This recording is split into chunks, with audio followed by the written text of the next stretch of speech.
Isu Jokowi gabung Golkar menguat, JK pertanyakan aturan jadi ketum partai. Presiden Joko Widodo, Jokowi, yang merupakan politikus PDIP diisukan akan bergabung dengan Partai Golkar. Menurut Wakil Presiden ke-10 dan ke-12 RI, Yusuf Kala, JK, Partai Golkar selalu terbuka kepada siapapun yang ingin bergabung.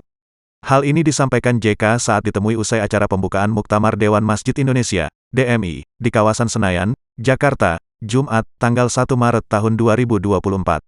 Ya, semua orang bisa bergabung ke Golkar tapi dengan syarat-syarat bergabung saja boleh apa yang tidak boleh, kata tokoh senior di Partai Golkar itu. Meski siapapun bisa bergabung atau menjadi ketua umum, ketum, partai berlambang pohon beringin itu, Yusuf Kala menyebut harus ada mekanisme yang ditempuh. Apabila ingin menjadi ketua umum, minimal tokoh tersebut harus menjadi kader selama 5 tahun. Oleh sebab itu, JK memberikan isyarat jika Jokowi nanti akhirnya bergabung, yang bersangkutan tak bisa langsung menempati kursi pimpinan Partai Golkar. Tapi, kalau untuk jadi pengurus ada aturannya, kalau untuk jadi ketua atau jadi apa minimum 5 tahun harus punya pengurus, sambungnya. Sementara itu, Ketua Dewan Pembina Badan Pemenangan Pemilu, Bapilu, Partai Golkar, Idrus Marham, menyebut belum ada pembicaraan mengenai peluang Jokowi untuk menggantikan posisi Airlangga Hartarto sebagai Ketua Umum Partai Golkar.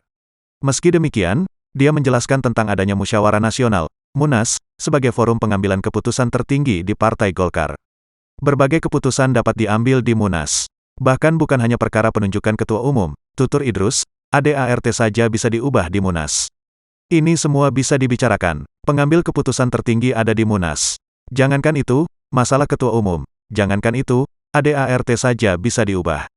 Artinya tertinggi betul itu, Munas. Bagaimana Golkar ke depan? Nasibnya ada di Munas sebagai lembaga tertinggi tertentu, kata Idrus saat ditemui di kawasan Menteng, Jakarta Pusat, Kamis, tanggal 29 Februari tahun 2024.